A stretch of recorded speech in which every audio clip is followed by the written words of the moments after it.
decades behind. In St. Lucia, for example, because agriculture is my heart and what I'm most passionate about. And I just wanted to present that in the climate change sphere and climate justice sphere. The agricultural sector was created for export. Obviously, as most islands, most Caribbean territories, sugar was king at first. For pre-independence in St. Lucia, it became bananas. But at what cost?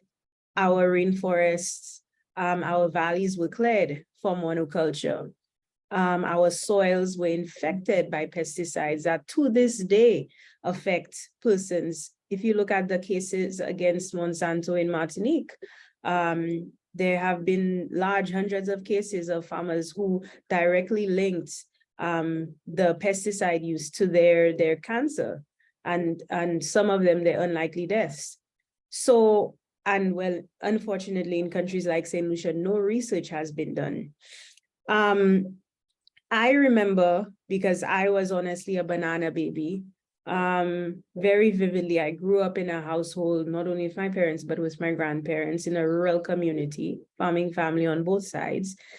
And my grandmother and my grandfather were drastically different. My grandfather went into bananas.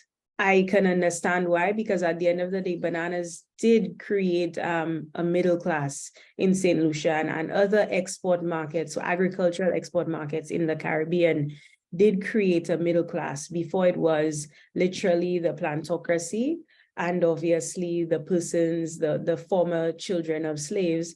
And all of a sudden, we had a thriving middle class who were able to buy vehicles and send the children to school and afford the luxuries that they otherwise would not have had.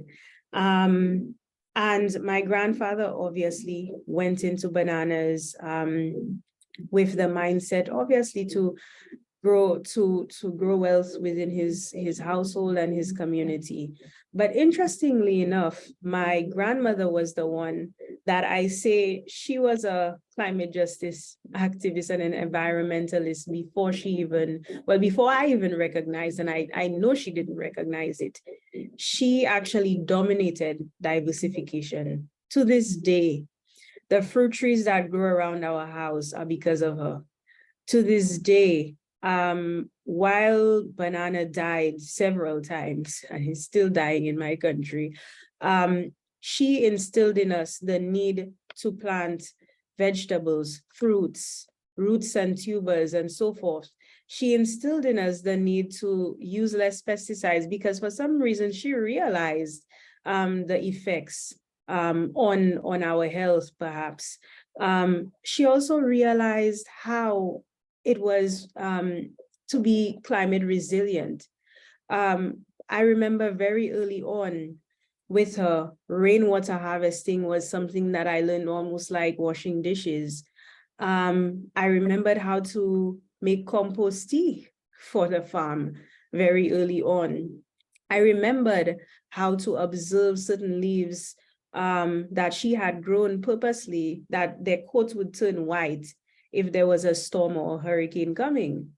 So for me, while I do love my grandfather, but I did realize not only from my household, but from several others that women were very aware of not necessarily the fact that they were advocates and activists and so on within agriculture